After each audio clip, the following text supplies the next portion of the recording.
RTI Live News. Ask for right. RTI Live News की स्वागतम. కొమరభీం ఆసిఫాబాద్ జిల్లా సిర్పూర్ నియోజకవర్గం చింతల మానేపల్లి మండలం బాబాసాగర్ గ్రామంలోని జెడ్పీహెచ్ఎస్ పాఠశాలలో బాత్రూమ్ లేక ఇబ్బంది పడుతున్నారు విద్యార్థులు. ఈ పాఠశాలలో 200 మంది విద్యార్థులు ఉన్నారు. బోధనా సిబ్బంది కూడా ఉన్న తరగతి గదులు మాత్రం 2 ఉన్నాయి. 200 మంది విద్యార్థులకు 90 బాలికలు ఉంటే వారికి ఒకటే బాత్రూమ్ తరగతి గదులు లేక పాఠశాల ఆవరణంలో కింద కూర్చోపెట్టి ఉపాధ్యాయులు విద్యాబోధన చేస్తున్నారు.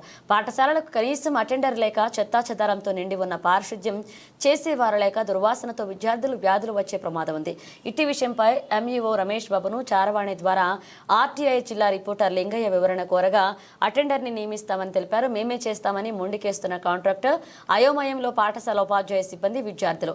ఇక సమస్యలపై పలుమార్లు డీఈఓకి ఫిర్యాదు చేసినప్పటికీ పట్టించుకోవడం లేదని ఉపాధ్యాయులు ఉన్నా కానీ తరగతి గదులు లేక నష్టపోతున్నామని విద్యార్థులు, కేవలం కాంట్రాక్టర్ల నిర్లక్ష్యం వలన పనులు ఆగిపోయాయని పాఠశాల ఉపాధ్యాయులు మరియు విద్యార్థులు వాపోతున్నారు.